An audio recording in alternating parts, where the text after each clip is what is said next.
Hello guys, welcome back to my channel. कैसे हैं आप सभी? आशा करती हूँ सभी अच्छे होंगे। मैं भी बहुत अच्छी हूँ। तो आज ये ब्लॉग है एकादशी का, जो निर्जला एकादशी थी जब का ये ब्लॉग है। मैं शूट नहीं कर पाई थी क्योंकि एकादशी के बाद मेरी थोड़ी तबीयत ख़राब हो गई थी, तो मैं ये ब्लॉग थोड़ा सा लेट आप लोगों के सामने लेके आ पाई हूँ, तो प्लीज़ माइंड मत करना। तो यहाँ पर मैं एकादशी वाले दिन फ़ास्ट रखा था मैंने, और ये फ़ास्ट मैंने पहली बार रखा था, तो मुझे इतना कुछ इसके बारे में पता नहीं था। तो मैं सुबह सुबह नहा के अपने मंदिर को साफ़ सफाई करने लगी थी। यहाँ पर मैंने सभी भगवान जी को नहलाया, उसके बाद मंदिर सजाया, नया आसन बिछाया, और इस तरह से मैंने अपने व्रत की स्टार्टिंग की। और मैं अपने मंदिर को साफ़ कर रही थी, और जैसे जैसे मैंने यूट्यूब पे सर्च किया था कि ये कर सकते हैं वो कर सकते हैं, उस तरीके से मैं अपने पूजा का सामान लेके आई थी। मैं अपने कान्हा जी को नहला के लेके आ गई हूँ, लड्डू गोपाल जी को नहला के लेके आ गई हूँ। उसके बाद उनको कपड़े पहनाए, उनका श्रृंगार किया और फूल माला वगैरह चढ़ाई। जितना भी मुझे आता था, जितना भी मुझे पता था, वो सब मैंने किया। तो ये मेरा पहला निर्जला एकादशी का व्रत है। तो जितना भी मेरे को आता था उस तरीके से मैं आप लोगों को दिखा पा रही हूँ। और ये रहा मेरा मंदिर, जिस तरीके से मैंने सजाया। उसके बाद मैंने मम्मी को बुलाया और फिर हमने जोत जलाई, पूजा की। और मम्मी यहाँ पे जोत जला रही थी, मैं कुछ जो भी छोटा मोटा सामान था वो लेके आ रही थी, क्योंकि कुछ भी कम नहीं होना चाहिए। यहाँ पे मैं कान्हा जी के लिए दूध भी लेके आ गई थी भोग लगाने के लिए, दूध और मिश्री का और फ्रूट्स का। ये सब हम मॉर्निंग में भोग लगाएंगे। उसके बाद जो भी होगा वो बनाएंगे। पूजा करने के बाद हमने अच्छे से फिर थोड़ी देर मैंने रेस्ट किया था दोपहर में, क्योंकि पानी नहीं पिया तो थोड़ी सी थकान भी हो जाती है। तो मैंने 12 बजे से, रात को 12 बजे से पानी छोड़ दिया था। उसके बाद नहीं पिया था मैंने पानी। और फिर ये थोड़ी सी इवनिंग टाइम हो गया था, 5 बज गए थे। तो मैंने कहा लड्डू गोपाल जी का मतलब भोग लगाना होता है। मैंने देखा था यूट्यूब पे, क्या कहते हैं, और भी सबसे पूछा था कि आज के दिन हम नारियल गोले का जो लड्डू होता है वो चढ़ाते हैं, भगवान जी को बहुत प्रिय होता है। तो मैं यहाँ पे लड्डू बना रही थी, तो मैंने कढ़ाई में दूध डाला और इसको एक खोया रबड़ी का वो करूँगी। तो इसको मैं धीरे धीरे आँच में सेकूँगी। और क्या कहते हैं, मैं इसको हल्की आंच में गरम कर रही थी, जैसे खोया बनाते हैं, मैं उस तरीके से इसको बना रही थी।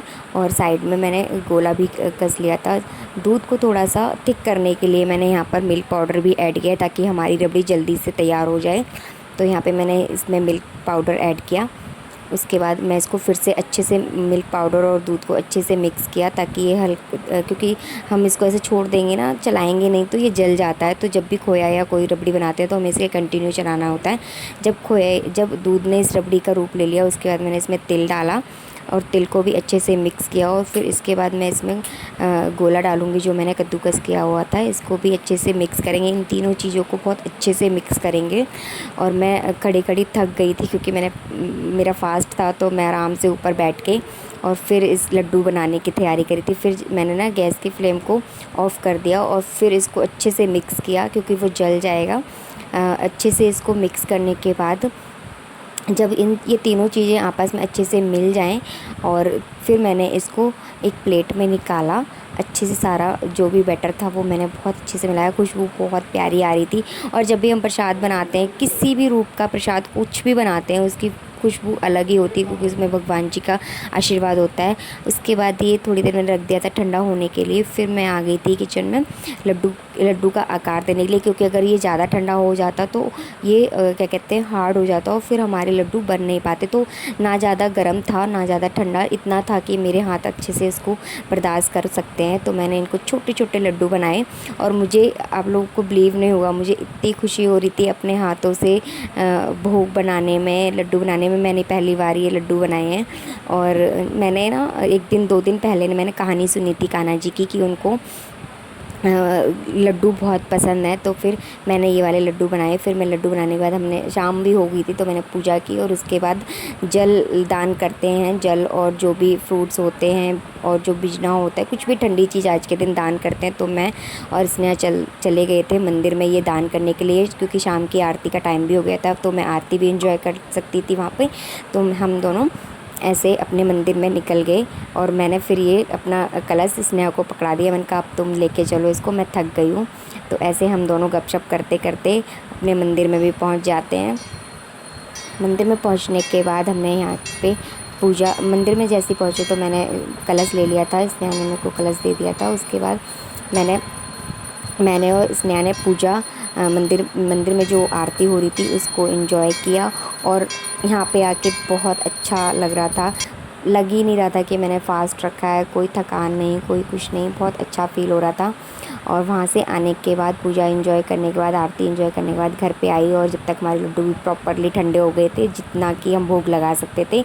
और फिर मैंने कान्हा जी को, भगवान जी को, लड्डू गोपाल जी को, सबको अच्छे से भोग लगाया, खाटू श्याम बाबा जी को। और मन को बहुत शांति मिल रही थी, बहुत अच्छा लग रहा था।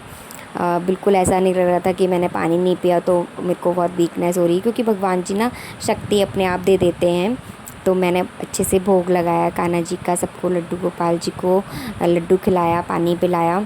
और आप लोग बताना कि आप लोग किस तरीके से एकादशी का व्रत रखते हैं, निर्जला एकादशी का व्रत रखते हैं। मैंने तो पहली बार मनाया। और फिर ये दूसरे दिन का ब्लॉग था, क्योंकि मैं उसके बाद कुछ नहीं कर पाई थी। मॉर्निंग में मैं पंडित जी से पूछ के आई थी कि कब कर सकते हैं, मतलब कब पूरा हो जाएगा वो।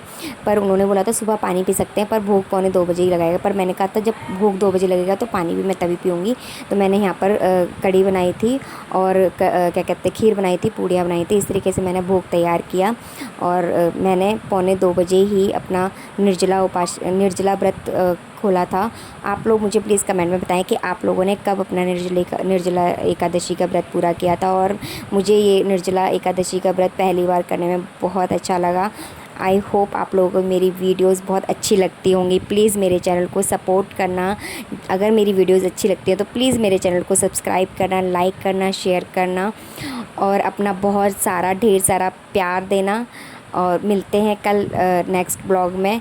और मेरी ये वीडियोस इतनी लेट इसलिए आई थी क्योंकि मैं उसके 2 दिन बाद मेरे को फ़ीवर हो गया था, और बहुत ज़्यादा मेरी कंडीशन थोड़ी ख़राब हो गई थी, 2-3 दिन फ़ीवर था, तो मैं वीडियो एडिट नहीं कर पाई थी। प्लीज़ मेरे चैनल को लाइक एंड शेयर करें, सब्सक्राइब करें। Bye bye.